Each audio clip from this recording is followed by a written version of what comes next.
Jeżeli zaczynamy odcinek od tego, jak Janusz Dudek pompuje koło w Porsche Caymanie GT4, to znaczy, że jesteśmy na Silesia Ringu, czyli miejscu, gdzie przetestowaliśmy już Mercedesa AMG 53 E-klasę, gdzie przetestowaliśmy Audi RS6. Do kompletu brakowało nam tylko BMW M5 i oto jest.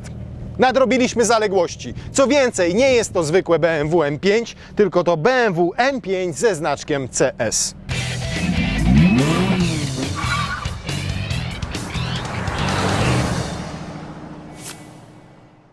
Zacznijmy od tego, co najbardziej interesuje nasze kobiety, żony, kochanki, czyli ile? 850 000 złotych, czyli 270 000 więcej niż zwykłe M5 i 230 000 złotych więcej niż M5 Competition. Ale jednocześnie za te 230 000 złotych dostajecie więcej samochodu, ponieważ od M5 Competition jest dłuższy o, uwaga, 8 mm, ponieważ ma troszkę zmodyfikowane zderzaki. Różnic jest tu znacznie więcej. Na przykład tylko w tej wersji i tylko takie felgi dostaniecie, czyli lekko złote. Seryjne są też tarcze hamulcowe ceramiczne, które z tyłu są jednotłoczkowe, to jest zacisk pływający, a z przodu są sześciotłoczkowe. Raz, dwa, trzy, cztery, pięć, 6. Standardowy rozmiar ZR20, czyli 20 cali. Poznacie też M5. I to kolejny dowód, że jesteśmy na Silesii. Bożka podpiera krzesłem drzwi, to jest jej główne zajęcie. Poznacie też M5 CS po złoto-brązowej obramówce grilla. Kolor, jaki możecie sobie wybrać, to zielony albo szary. Koniec, kropka. Szare są dwa, no dobra, jeden matowy, a drugi taki niematowy. Boże, myślałem, że Jezus Maria, serce mi stanęło, myślałem, że rysa. Reasumując, możecie mieć BMW w jednym z trzech kolorów, a zaciski hamulcowe są do wyboru, albo czerwone, albo złote. W związku z czym prawdopodobnie wasze wyjątkowe, warte 850 000 BMW M5 CS niczym nie będzie różniło się od BMW M5 CS sąsiada, ani od BMW M5 CS sąsiada waszego sąsiada. I wszyscy będziecie też mieli bardzo dużo karbonowych dodatków, takich na przykład jak ten splitter tutaj, jak karbonowe lustereczka, karbonowy spoiler z tyłu, z tym specjalnym wcięciem, które trochę inaczej prowadzi strugę powietrza, oraz z karbonowym dyfuzorem, który jest pseudodyfuzorem, ponieważ widzicie tylko, owszem, tutaj te kanały, tylko tamtych kanałów nie ma, więc na dobrą sprawę to nic nie daje. I karbonowy jest też dach, który ma obniżać przede wszystkim środek ciężkości. Ale najfajniejsza karbonowa rzecz jest tam z przodu, ponieważ całą maskę silnika wykonano z włókna węglowego. Tutaj macie nawet taki surowy, niepolakierowany karbon. To nie są wloty powietrza, jak, przepraszam, silny, jak często się mówi, tylko to są otwory silny, no. Tylko to są otwory, które mają za zadanie odprowadzać nadmiar ciepła z komory silnika. Jeżeli chodzi o sam silnik, to jest to po prostu BMW M5 Competition, czyli 4,4 litra V8 biturbo. W tym wydaniu generuje 635 koni mechanicznych, co oznacza, że jest to najmocniejsze seryjne BMW w historii. Momentu obrotowego jest tu 750 Nm. Zmieniono jednak poduszki mocujące silnika, zmieniono amortyzatory, usztywniono sprężyny oraz całe nadwozie, po to, żeby po prostu lepiej się prowadził i jednocześnie jest 7 albo 8 mm niższy od M5 Competition. Zastosowanie wszystkich tych karbonów, tej lekkiej masy, tej ceramiki sprawiło, że auto jest lżejsze o 70 kg. Na samych tarczach hamulcowych zaoszczędzono 23 kg. Natomiast to usztywnienie tego nadwozia, usztywnienie tych amortyzatorów, tych sprężyn sprawiło, że spadła ładowność i to całkiem znacznie, ponieważ z 550 kg zrobiło się 465 kg. A to oznacza, że to już nie jest 5-osobowe auto, bo po prostu nie udźwignie 5 osób. Zrobiło się 4-osobowe. Do tego stopnia, że nie ma tutaj kanapy, tylko są dwa odrębne kubełkowe fotele. Natomiast, co ciekawe, nie zmienił się bagażnik, który nadal ma 530 litrów pojemności, natomiast nie przewieziecie nic większego, nic dłuższego, ponieważ te kubełkowe fotele po prostu się nie składają. Nie ma tutaj i nie może być żadnego elektrycznego zamykania klapy bagażnika. Jest tylko przycisk, który jest przyciskiem do zamykania centralnego zamka w aucie, ale klapę trzeba zamknąć z łapy. Tak samo nie zamówicie wielu innych dodatków do tego samochodu, jakie można zamówić do M5, choćby telewizorków tutaj z tyłu, choćby roletek w drzwiach, choćby domykania drzwi i wielu innych elementów po to, żeby było co? lżej najzwyczajniej w świecie. I teraz ja se klepnę tutaj, siedziałem tam. Fotel kubełkowy ma tę zaletę, że jak jedzie przed Wami ktoś słusznych rozmiarów, to mu się pięknie tutaj tłuszczyk tędy wylewa. O tu. I widzicie też jego tłuste barki. I możecie go tutaj posmyrać i pomiziać. A tak serio, same te dwa fotele są o 12-13 kg lżejsze niż takie w zwykłym M5 Competition. Mam tutaj naprawdę nad głową przyzwoitą ilość miejsca. Tutaj mnie dobrze wszystko trzyma. Nie mam żadnego cup holdera. Jest jedynie taka półeczka na, nie wiem, no podejrzewam, że na wymiociny albo woreczek z wymiocinami. Macie 4-strefową klimatyzację, 2 gniazda USB, natomiast nadal jest to tylko i wyłącznie dwuosobowa kanapa, natomiast ma ISOFIXy, więc możecie sobie przewieźć dzieci. Harman Kardon jest w standardzie jest czerwona nitka, w standardzie to jest skórzane, w standardzie jest nawet ta karbonowa wstawka. Niemcy tak uparcie walczyli z nadwagą M5 CS, że nawet pozbawili je, uwaga, środkowego schowka. Autentycznie. Zaoszczędzili na tym, nie wiem, może 25 gramów, ale zrobili, kurna, elektryczną kierownicę i elektryczny fotel. Czyli wniosek jest taki, że tu zaoszczędzili 25 gramów, mówi, ale nie, wiecie co, do foteli to wrzućmy elektrykę. Napchali tam 20 kg silniczków elektrycznych. To trochę tak jakbyście zjedli, nie wiem, jarmuż z tofu, ale stwierdzili, że na koniec sobie jeszcze pączka. Natomiast tak jak wszystko tutaj widzicie, to dostajecie to wszystko już w cenie. Czyli znowu czerwoną nić, skórę, napis CS, karbonowe wstawki, trochę lakieru fortepianowego, 2 czerwone przyciski M1 i M2, karbonowe łopatki do zmiany biegów, brak podłokietnika i kubełki, które są, o Jezu, jak wygodne. Możecie je nawet sobie, słuchajcie, tutaj regulować podparcie boczków. Pompowane są. I jak już zjecie tego pączka, to jeszcze możecie sobie też włączyć ogrzewanie tych foteli, żeby ten tłuszcz wypocić. Wszystkie te zmiany, łącznie z tymi przednimi kubełkami, z tylnymi kubełkami, z tym zawieszeniem, odelżenie całego auta, tu ceramika, tam aerodynamika, ta kierownica tutaj, która jest z Alcantary, wszystko to świadczy o tym, że BMW nie zbudowało tej M5 do toczenia się po mieście, ani nawet do tego, żeby jeździć nią szybko po autostradach. Oni zbudowali ją i sami to mówią po to, żeby 4 osoby, czyli całe rodziny albo znajomi, a nie tylko kierowca, mogły cieszyć się sportowymi wrażeniami z jazdy. Tak się przypadkowo złożyło, że są ze mną 3 osoby. I to niektóre już znacie, bo to jest moja żona, pamiętacie ją zapewne z testu Mercedesa AMG GT 4Dora. Tutaj możecie sobie gdzieś tam kliknąć i obejrzeć, jeżeli nie pamiętacie, jak moja żona. O charakterze teściowej. Żona o charakterze teściowej.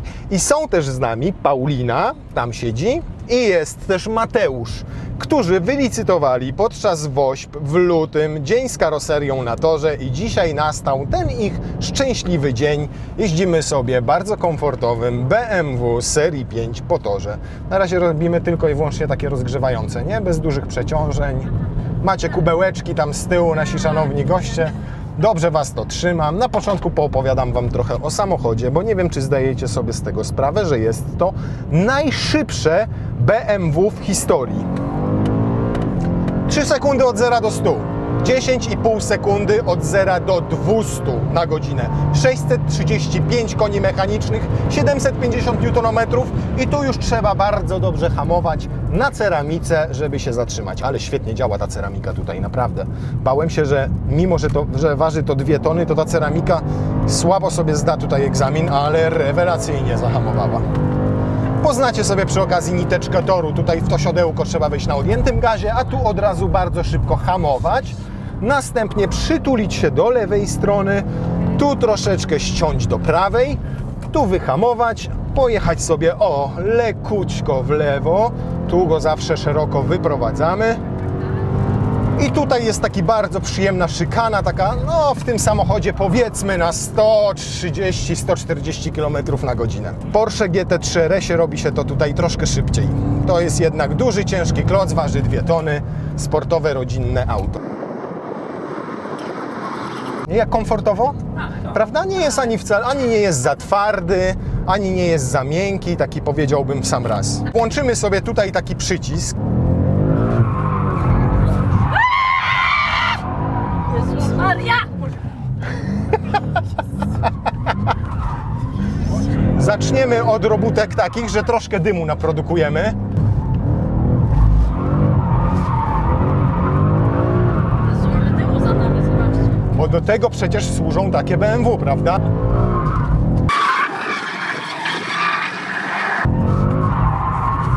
Jezus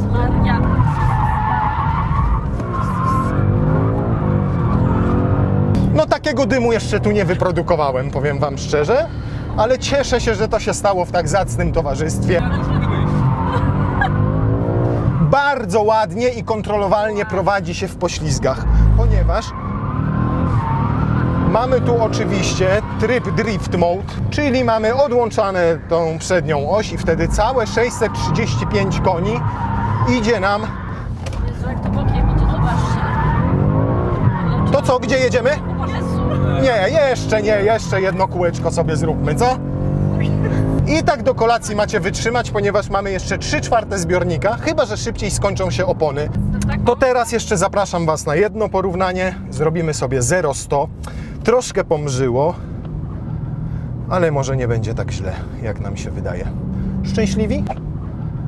Bo to jest tak, 3 sekundy do setki, no ale jak kupujecie takie auto, to właśnie fajnie byłoby zabrać sobie takich znajomych na przejażdżkę, nie? I sobie z nimi zrobić 0-100, pokazać im, jak działa na przykład procedura startu. Ja jestem bardzo ciekaw. Naprawdę? Ty chcesz, tak? Nie dasz rady? Niestety będziemy mogli tylko sprawdzić, ile przyspiesza od 0 do 100 w 3 osoby. Nie może chodzić, co? Czekam. Nim się nie przejmujmy. Takie czasy, że dzisiaj dziewczyny są twardsze niż faceci, no. 3,7. Strasznie ciężkie jesteście. No dobra, goście się pożegnali, a ja teraz mogę sobie tutaj wszystko poustawiać po swojemu dla troszkę bardziej sportowej jazdy, czyli nie efektownej, ale efektywnej. I teraz tak, oczywiście macie tutaj jak w większości MX2 konfigurowalne przyciski i tych, zobaczcie ile tu jest ustawień. Możecie sobie silnik wprowadzić w Efficiency, Sport albo Sport Plus, 3 ustawienia. Podwozie to samo, czyli jeżeli chodzi o amortyzację, Comfort, Sport, Sport Plus. Układ kierowniczy też może być komfortowy albo sportowy. Samych ustawień napędu X-Drive jest 3. MX-Drive, czyli taki typowy napęd na 4 koła. Sportowy, żeby ten sportowy aktywować, trzeba najpierw wejść w M-Dynamic, czyli nacisnąć ten przycisk. Dopiero potem będzie można sobie wybrać ten 4WD Sport, czyli to jest z wyłączoną, dezaktywowaną lekko kontrolą trakcji i jest jeszcze 2WD, czyli typowo dla driftu. Macie też ustawienia prędkości działania skrzyni biegów. Jak wrzucicie tak, to jesteście w trybie automatycznym, jak jeszcze raz wrzucicie, to jesteście w trybie manualnym, zmieniacie łopatkami. Do tego jest jeszcze coś takiego jak prędkość zmiany biegów. Tu Wam się wtedy wyświetla, gdzie to jest. O, tutaj, widzicie? I kolejna rzecz, M-Mode. Jak włączycie sobie na przykład M2, przytrzymujecie przycisk, który nazywa się M-Mode, aktywuj track, wyłącza Wam się ten ekran i wskaźniki tutaj robią się sportowe. Taka ograniczona ilość informacji, na przykład doładowanie w turbo, temperatura kół, ciśnienie kół. Zobaczcie, tutaj macie na przykład 29 stopni na przodzie, 22, 24 w kołach tylnych. Tutaj pokazuje dokładnie w jakich trybach i w czym jedziecie. Jezus Maria, tyle tych ustawień, że zanim wyjedziecie naprawdę na tor, to miną ze 2 dni, zanim się w tym wszystkim połapiecie. Czekamy na pozwolenie na wjazd na tor, bo ktoś wpadł w pułapkę żwirową i tym razem nie byłem to ja. I trzeba go wyciągnąć i trzeba pozamiatać tor. Więc w międzyczasie mogę Wam powiedzieć o rzeczy, o której zapomniałem Wam powiedzieć wcześniej, mianowicie jest jeszcze jeden charakterystyczny element dla BMW M5 CS i to są przednie światła, które mają żółte, a nie białe, te LEDy do jazdy dziennej, ale one na żółto świecą się tylko i wyłącznie wtedy, kiedy jedziecie na światłach mijania albo na światłach drogowych. Natomiast jak świecą się same, to świecą się na biało. O, jedzie sprawca zamieszania, przez którego teraz musimy tutaj stać. Żółty Porsche Cayman. Chyba Janusz Dudek przesadził z tym ciśnieniem w kołach. Jest! Jak on pięknie, jak on lekko nabiera prędkości. To jest niesamowite, w ogóle bez najmniejszego wysiłku. Wiecie, co jest cudowne? Że już po pierwszych metrach czujecie, że owszem, jest ciężki, bo waży 1825 kg, ale jest znacznie sztywniejszy niż M5 Competition. Sztywniejsze i zawieszenie. I ta cała buda powoduje, że po prostu znacznie lepiej pokonuje zakręty. Jadę teraz w trybie M1. Mam włączoną kontrolę trakcji, bo już koniec z upalaniem, tylko trzeba ładnie przejechać nitkę toru. Zobaczcie, 220 na godzinę, 225. Tu zaczynam hamowanie, ale zatańcował mi. O ja przy hamowaniu, o skubany. Jeszcze są lekko niedogrzane opony. Jeszcze muszą nabrać temperatury, żeby to wszystko ładnie tutaj chodziło. O szkurna jego mać. Boże, jakie to jest szybkie auto, jak ten układ kierowniczy jest precyzyjny. Skrzynia biegów w tym sportowym ustawieniu skubana wali normalnie jak hokeista w krążek. Ależ skuteczność ma tej ceramiki, niesamowitą. Wow, spodziewałem się tutaj naprawdę takiego kurde nosorożca czy słoniątka, bo trochę takie jest M5 Competition, ale różnica między nim a CS-em jest naprawdę gigantyczna podczas jazdy. Jezusie, natomiast niesamowite jest też to, że on sprawia wrażenie nieprzewidywalnego. Wszystkie te limuzyny dzisiaj współsportowione, które mają po 600-700 koni, sprawiają wrażenie bardzo łatwych i prostych do okiełznania. To są już po prostu samochody drogowe z gigantyczną mocą, ale takie, w których elektronika i napęd na 4 koła wyprowadzają was z każdej opresji. Tutaj wcale nie mam takiego wrażenia, naprawdę. Mam wrażenie, że to auto wręcz momentami jest nieprzewidywalne. Ale szybki jest pierun. 230 na godzinę, no. O. Ledwo się wyrobiłem, no to już było hamowanie. I zobaczcie, jak pięknie wychodzi. Dodajecie gazu na wyjściu i czujecie, jak ten napęd X-Drive pięknie go wybiera. Ale tu już jest za szybko dla mnie, normalnie. Pierwszy raz się tutaj boję wejść w tę szykanę z butem w podłodze. Zawsze jest tak, że zdejmuję dosłownie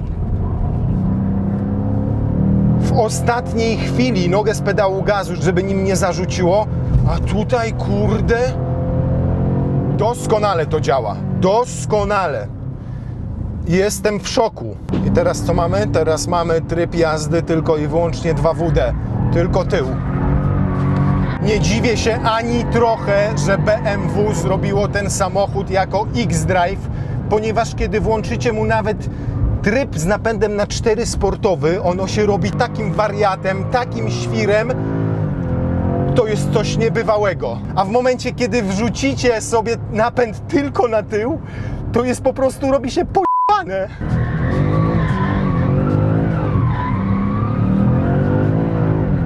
Trzeba mieć naprawdę kupę refleksu i naprawdę spore jaja, żeby w tym aucie wyłączyć napęd na 4 koła. Stare, dobre BMW M5, jakie znamy z dawnych lat.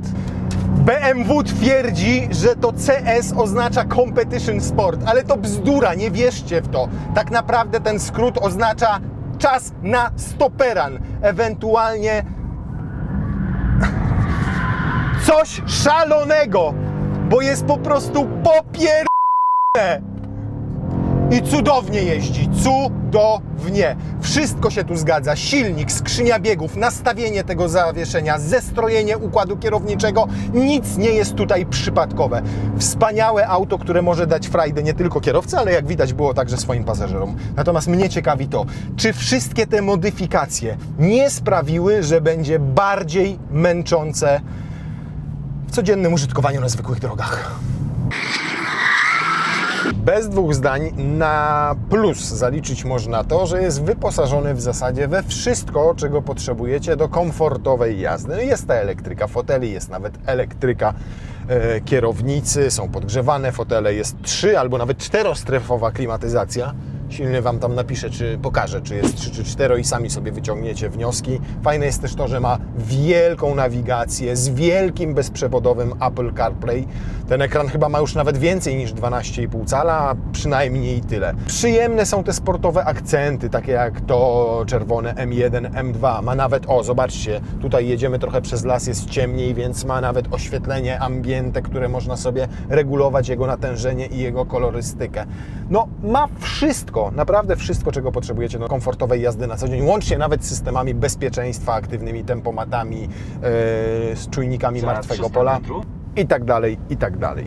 Fotel, paradoksalnie, przynajmniej ten tutaj przedni, jest całkiem wygodny. Czy wygodnie jest z tyłu, to nie wiem, bo tam nie siedziałem, ale Silny na pewno zrobi tutaj napis na dole i powie, czy mu jest wygodnie tam z tyłu, czy się dobrze czuje.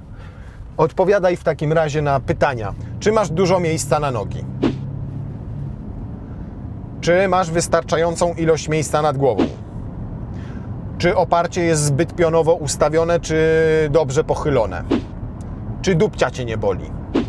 Już wiecie, jak się siedzi z tyłu. Ja natomiast mogę sobie regulować, naprawdę jest wszechstronna ta regulacja tutaj. Owszem, nie można, tak jak w komfortowych fotelach BMW, pochylić albo opuścić tylko tej górnej części. Nie ma regulacji zagłówka, ale naprawdę jest jak na fotel, który tak wygląda, to jest mega komfortowy. Nic nie boli, ani dupcia, wystarczające podparcie tu pod podudzia. Można zrobić kołyskę, czyli tą przednią część sobie ustawiać tak, jak Wam odpowiada, czy lepiej podeprzeć tutaj uda, czy mniej podeprzeć uda. No i regulacja pochylenia. Wszystko elektrycznie. No i pompowane boczki. Ten dół wtedy tutaj się nie pompuje, pompują się tutaj te boczki i to jest też wystarczające. Świetnie trzyma, bez dwóch zdań, po bokach. Co ciekawe też, w tym komfortowym ustawieniu i z wyłączonym, agresywniejszym wydechem jest bardzo cichy w środku. Jedziemy teraz 90 na godzinę, ani szumów powietrza, ani jakichkolwiek hałasów od opon i od zawieszenia, ani od silnika, ani od wydechu. 91 na godzinę, 8 bieg wpięty. Nie mam naprawdę uwag. Więc generalnie, jak się tak jedzie, to nie czuć tutaj dużej różnicy pomiędzy M5, a nawet pomiędzy standardowymi M5. On wybiera sobie ładnie wszystkie nierówności, co prawda tu akurat nie mamy dziur, ale nie jest ani jakiś narowisty. Mocniej wcisnę pedał gazu teraz, a on sobie spokojnie nabiera tej prędkości. Nie tak, że nagle redukuje bieg i brrr. Nie, na 7 tylko zredukował, a wcisnąłem ten gaz naprawdę tak dosyć mocniej. Jakbyście chcieli mieć troszkę inaczej to ustawione, to sobie bierzecie w setup, wchodzicie sobie w silnik i on wtedy może być sport i inaczej już reaguje na to dodanie gazu. O, on zawsze trzyma wtedy troszkę niżej ten bieg, proszę bardzo. I wtedy nie straszna Wam nawet mokra nawierzchnia, bo on sobie bardzo ładnie wszystkim zarządza. Więc w takiej jeździe jest zaskakująco przyjemny. 20,9 litra wyszło z jazdy nie tylko po torze, ale to jest też średnia z przyjazdu na Silesia Ring. Natomiast teraz jak sobie zresetowaliśmy, to będziemy mieli taki rzeczywisty, realny wynik z jazdy bocznymi drogami przez miasteczka i wsie, tutaj pod Opolskie, i troszkę pojedziemy sobie autostradą, żeby zobaczyć, jak przy autostradowych prędkościach jest wyciszony i jak to spalanie też wtedy będzie się kształtowało. Bo pamiętajmy, M5 nie kupują ludzie, którzy jeżdżą głównie tymi samochodami na tor. To auto jest zrobione głównie w kategorii Gran Turismo, czyli ma służyć do szybkiego, w miarę komfortowego podróżowania po autostradach. Natomiast o ile M5 Competition do tego super się nadaje, to na torze jest już dosyć ciężka, mniej responsywna, ta Competition i zwykła. Ta CS-ka na torze jest naprawdę fantastyczna. Czuć i to, tak jak mówiłem, że zdjęto im masę, czuć też to, że ma sztywniejsze te nastawy zawieszenia, że całe nadwozie jest sztywniejsze. Ona się po prostu pięknie składa w tych wszystkich zakrętach. O, patrzcie, zobaczcie, pojadę tutaj rondo, kawałek, po kostce burkowej, tu od środka. Słyszycie? Tu akurat trzeszczy, to się nie przejmujcie, bo to moje okulary. Ale kurde, jak to czuć.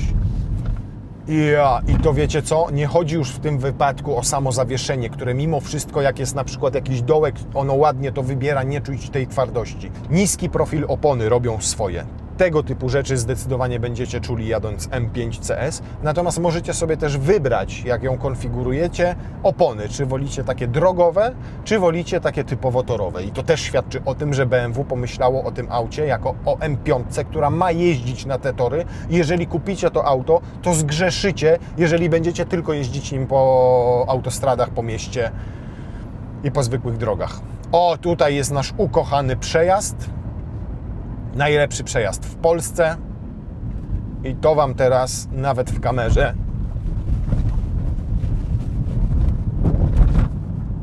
tak, nie jest tu komfortowo. Oczywiście nie tak jak, nie wiem, jak w Porsche 911 GT3 czy GT3 RS, no bo tamte auta to są typowo torowe. Tutaj i tak całkiem sensownie to wybrał, jak na samochód, który potrafi takie rzeczy na torze, jak pokazywaliśmy.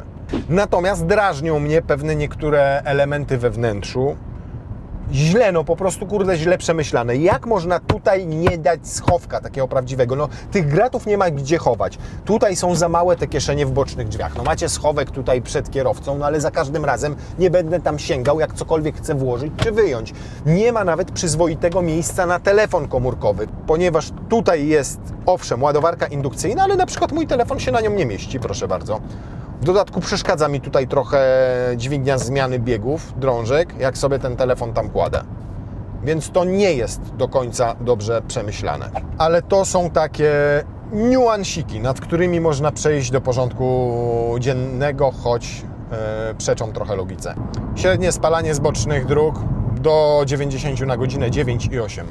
Przypominam, że mamy tutaj 635 koni i 750 Nm, więc nie nazwałbym go ani trochę przesadzonym, czy zbyt wysokim. I jak pojedziecie nim sobie na niemiecką autostradę, to maksymalnie będziecie mogli sobie strzelić 3,05 na prędkościomierzu. Do takiej prędkości się rozpędza. Co więcej, jest to nadal prędkość ograniczona elektronicznie. Oczywiście na pewno znajdzie się ktoś, komu uda się ściągnąć tę blokadę i wtedy podobno jesteście w stanie polecieć ponad 330 na godzinę. 330 na godzinę w rodzinnym sedanie. Natomiast my na razie polecimy sobie 116, ponieważ przed nami jest dosyć duży ruch. Dobra, to zresetujemy ten komputer jeszcze raz. I średnie spalanie też będzie takie 10-11 litrów. Proszę, teraz mamy 10,7, 10,8, 11, zaraz będzie 10,6 i to będą dokładnie takie wartości. Więc jak będziecie spokojnie jechali, to i tak te 600-700 km będziecie w stanie przejechać. Reasumując, BMW M5 Competition będzie jeszcze bardziej komfortowe, będzie jeszcze bardziej ciche, będzie miało lepsze wyposażenie, będziecie mogli domówić sobie do niego trochę barierów. Być może nawet będzie tylko dosłownie setne albo dziesiętne sekundy wolniejsze niż CS. Innymi słowy, M5 Competition jest lepsze niż M5 CS. Tak bym powiedział, jakbym chciał Was pocieszyć. Ale wcale mi na tym nie zależy, szczerze mówiąc, nawet jeżeli kupiliście M5 Competition, bo CS jest od niego milion razy lepsze. To inny samochód, który przenosi wrażenia ze sportowej jazdy, szczególnie po torze, na kompletnie inny poziom. Jest bardziej responsywne, jest sztywniejsze, prowadzi się jak na samochód, który waży ponad 1800 kg, po prostu fenomenalnie. To nie jest tak, że BMW tylko dorzuciło trochę karbonu, że wrzuciło ceramikę, że coś tam pokombinowało przy silniku i podniosło jego moc o 10 koni mechanicznych i podniosło cenę do nieuzasadnionego poziomu. Nie, oni doskonale wiedzą i zdają sprawę, że CSK jest po prostu fantastyczna.